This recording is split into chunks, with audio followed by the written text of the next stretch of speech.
Good morning mga people.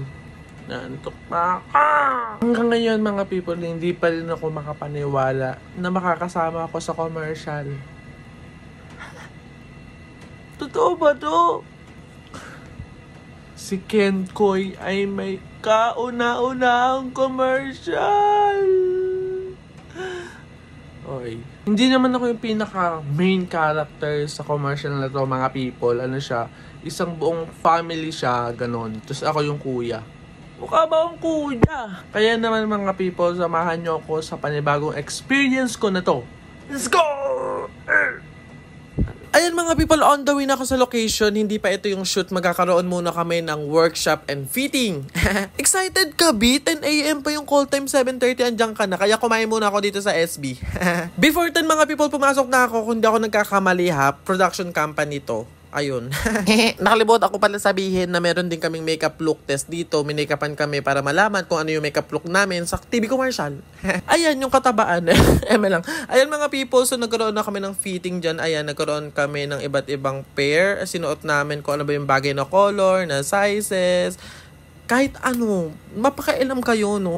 Ayun mga people, nag-start na yung aming workshop. Ito na yung huli namin gagawin today. Dito is nagbatuhan lang kami ng lines. Ayan, umarte, nagsaulo. At inaware kami ni Derek kung ano ba yung mga possible na mangyayari bukas sa shoot. And ano yung flow ng commercial. Dinner muna with the team, mga people. Sobrang laki talaga ng tingin ko sa kanila. Exciting part, ito na nga ang ating day 1 ng shoot, mga people ng TVC. Ayan, 5:45 yung call time and 4 a.m. naman yung pick up ng service. On the way. At nandito na kami mga people sa location. Dito lang yan sa Sampaloc, Manila. Grabe mga people, I can't believe. Para ako na nanaginip. Ang dami kong first time talaga. Shooting talaga siya mga people. May production, may mga tent, ang daming tao. Panis, may tent kami. At bago magsimula ang kaganapan, syempre kumain muna kami, nag-breakfast muna kami. Ayan mga people, malapit na mag-start yung shoot. Kaya minay-makeupan na ako. Hindi naman ako totally kinakabahan kasi nag-workshop na. Dito nga pala yung pinaka-shoot talaga mga people sa loob ng bahay na to. Di ayan, nag-start na mga people. Ano pa sasabihin ko? Nakalimutan ko mga people sabihin sa inyo kung sino yung kasama ko sa TVC na to. Ayan si Miss Lottie, si Dorinil, tsaka si Daddy Ray. Siya po yung may hawak na cellphone na to. Pero makikita nyo naman siya sa ibang clip.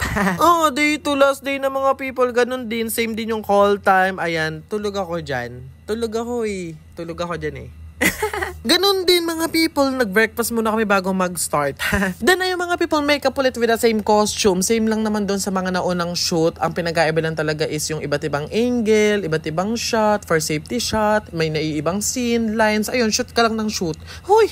Ayan pa mga people, first time ko din yun, yung mga kakabitan ng lapel. Ganun pala yung mga people. Tapos natatawa ko kasi halos ikabit na doon sa puwitan ko, doon sa may kuyukot. Huy! Then yeah, ayun, nag-start na ulit kami. Ayan, so sinasabi ni Derek yung dapat namin gawin and sabihin. Tapos ayun, sobrang saya ko kasi nakikita ko mga people yung sarili ko talaga sa screen. Grabe, pangarap ko kasi yan, B, malamang. B, ang kulit ko dito para akong timang, hindi ko maintindihan yung sinasabi ni Derek. Baba mo muna, Ken.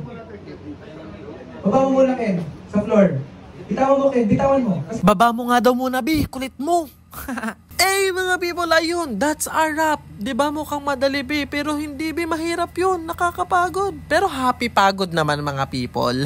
Before umuwi mga people, nag-picture muna na ganyan kasi magkakaroon kami ng digital posting. Ayan, makikita nyo yan sa iba't ibang platform.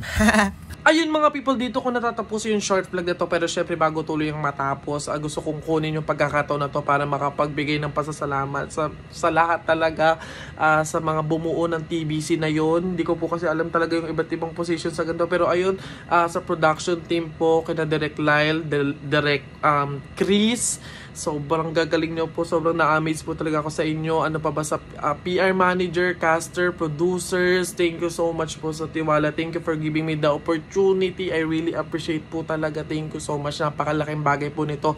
Hindi lang to eme-eme sa akin. Like, naku, napakalaking experience po talaga dito. Isa po kayo sa tumupad sa pangarap ko talaga. Kaya sana nanginginig po ako kasi talaga hindi ako makapatiwala. Ayun po, sana more work po, more projects to come.